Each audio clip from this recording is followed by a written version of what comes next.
بسم اللہ الرحمن الرحیم۔ السلام علیکم محترم ناظرین۔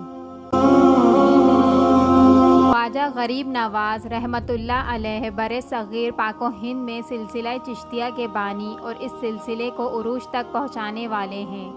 آپ 20 سال تک سفر و حضر میں حضرت خواجہ عثمان ہارونی رحمۃ اللہ علیہ کی خدمت میں حاضر رہ کر خلافت کے منصب پر سرفراز ہوئے۔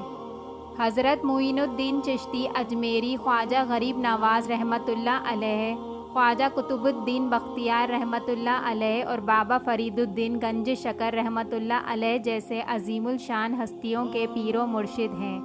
روایات میں ہے کہ آپ انتہا درجے کے سخی تھے۔ غربا اور مساکین کی داد رسی کی وجہ سے آپ خواجہ غریب نواز رحمۃ اللہ علیہ کے لقب سے مشہور و معروف ہوئے، جو آج بھی زبان زد عام ہیں۔ خواجہ معین الدین چشتی سے قبل کچھ چشتی بزرگ ہندوستان تشریف لا چکے تھے، لیکن حقیقت یہ ہے کہ چشتیہ سلسلہ ہندوستان میں جاری کرنے کا شرف صرف آپ ہی کو حاصل ہے۔ آپ رحمۃ اللہ علیہ پرتھوی راج کے عہد میں ہندوستان تشریف لائے اور اجمیر کو اپنا گھرانہ بنا کر تبلیغ و اشاعت کا کام شروع کر دیا۔ روایات میں آپ کو نائب رسول اللہ فی الہند لکھا گیا ہے۔ مولانا اشرف علی تھانوی نے لکھا ہے کہ حضرت خواجہ معین الدین اجمیری رحمۃ اللہ علیہ تمام چشتیوں کے بادشاہ ہیں۔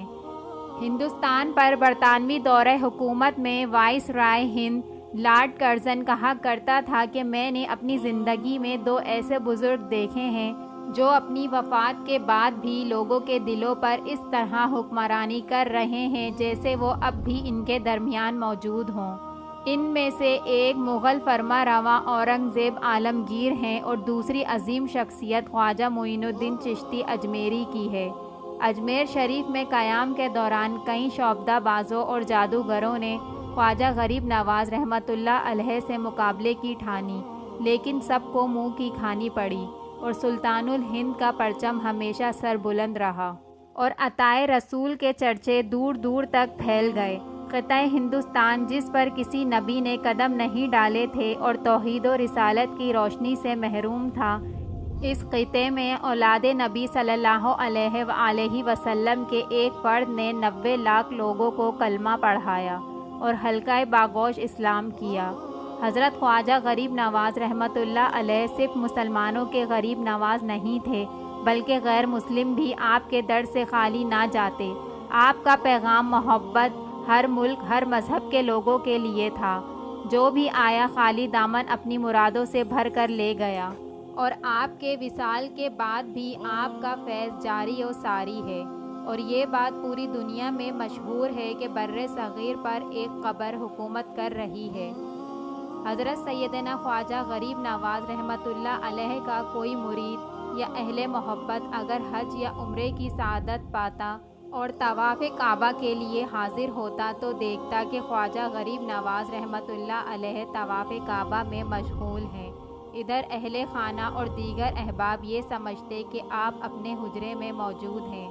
بالآخر ایک دن یہ راز کھل ہی گیا کہ آپ بیت اللہ شریف حاضر ہو کر ساری رات طواف کعبہ میں مشغول رہتے ہیں اور صبح اجمیر شریف واپس آ کر باجماعت نماز فجر ادا فرماتے ہیں۔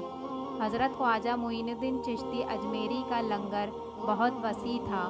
آپ کے آستانہ مبارک پر روزانہ اس قدر لنگر کا اہتمام ہوتا کہ شہر بھر سے غربا و مساکین آتے اور خوب سیر ہو کر کھاتے۔ خواجہ معین الدین کے خدمت گزار جب اخراجات کے لیے آپ کی بارگاہ میں حاضر ہو کر عرض کرتے تو آپ مصلے کا کنارہ اٹھا دیتے، جس کے نیچے رحمت الہی سے خزانہ ہی خزانہ نظر آتا۔ آپ رحمت اللہ علیہ خادمین سے فرماتے کہ آج کے لنگر کے لیے جتنی رقم درکار ہے لے لو۔ خواجہ معین الدین چشتی اجمیری خواجہ غریب نواز رحمۃ اللہ علیہ کی والدہ ماجدہ بیان کرتی ہیں کہ جب معین الدین چشتی میرے بطن مبارک میں تھے تو میں بہت اچھے خواب دیکھا کرتی تھی۔ گھر میں خیر و برکت تھی، دشمن بھی دوست بن گئے تھے اور ولادت کے وقت سارا مکان نور سے روشن تھا۔ جب خواجہ غریب نواز کو خواب میں حضور نبی اکرم صلی اللہ علیہ وآلہ وسلم کی زیارت ہوئی تو آقا صلی اللہ علیہ وآلہ وسلم نے آپ کو ایک ہی نظر میں مشرق و مغرب کا نظارہ کروا دیا اور اجمیر شریف کی نشاندہی بھی فرما دی۔ سبحان اللہ۔ ویڈیو اچھی لگی ہو تو لائک کر کے سبسکرائب کے بٹن کو دبانا نہ بھولیے گا۔